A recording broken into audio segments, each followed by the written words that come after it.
Yo, what's going on? It's the number one YouTube buck dancing coon here. Oh, motherfucker. I just missed the bus. Wow. And that thing said on the app, 39 minutes is going to come the next one. Oh, fuck it. I don't have the energy to run down the block. But I'm doing 10, 11 rides regardless. If I see the 70, I'll get jump on that. But yo, it's about to rain. I'm gonna make my money tonight, give my father half. And I want to resume on my last video. I want to tell you guys that I have this thing called inspiration. I don't really like acceptance, this word, disability acceptance. There's a TikToker named Paige fucking Lay something. She's a teacher from Canada, from Ontario. She's really popular on here. Well, my bad. I think they go by different set of pronouns. And let me just explain this to you about that whole pronoun thing. We as cognitively different people don't like saying the A word. We already don't feel like we're on this fucking planet. So yeah, if we don't identify as human, and if it's a trend for some people, if it's just another way to feel normal within your own self, I'm all for it. But I respect their pronouns. But Paige Lay, I think that's her name, they're like an acceptance, an AUTISM acceptance TikToker.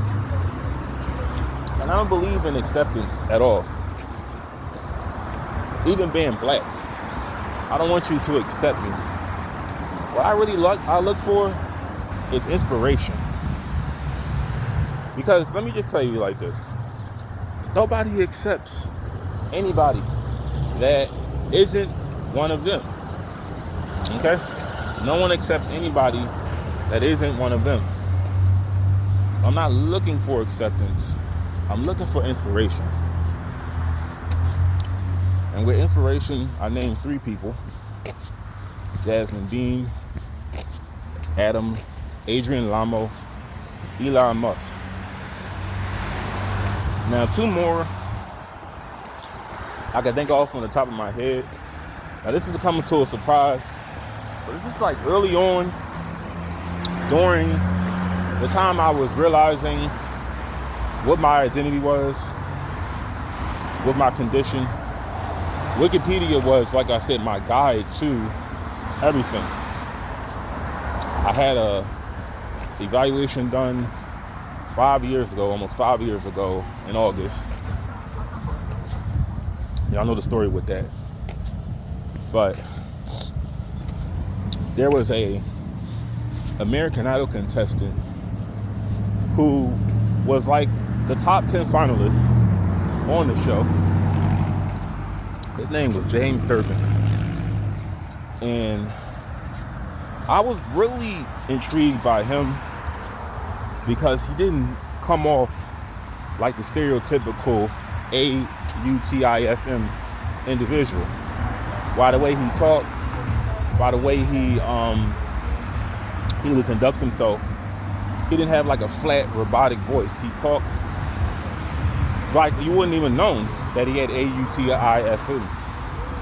But back in the day, I don't really follow what he does now, but back in the day, 2012 to be exact, he was an inspiration to me because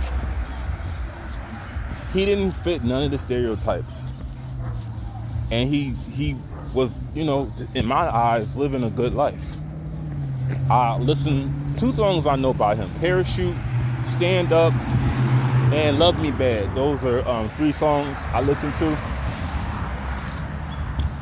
I don't know. So here's the thing. He's from Santa Monica, California. I don't know, like, he doesn't really go into how rough he had it with his condition. Because I check this out, he has two conditions. He has Tourette syndrome as well. And Tourette's, one symptom that mocks the AUTISM in Tourette's is echolalia. So the thing is, in Tourette's, echolalia is involuntarily done versus the AUTISM. It's voluntarily done if you choose to open your fucking mouth. But people with Tourette's, they don't intend to say the shit they do. It comes out the way it does. Yeah, he was inspiration to me by just the fact that he didn't really fit any stereotypes. It was another one. Oh, there's another one too. This is before everybody was coming out of the mama's basement or the the mental institution as autistic. So there's a model, excuse me.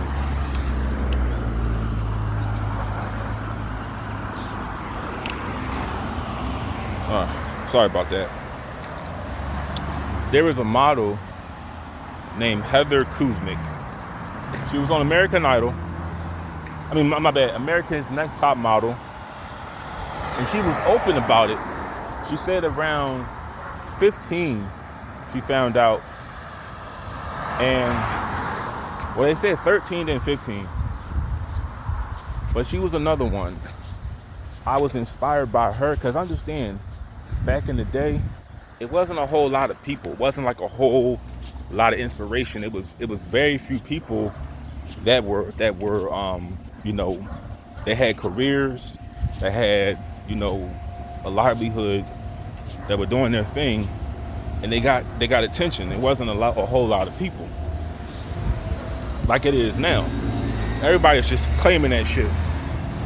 But Heather Kuznick was a model, so you could sort of tell with her on the show that she had a little symptom showing. I was obsessed with her for a little bit because she was like 9 years older than me. And the one thing I would question is, how do you make it to this age? I'm 17.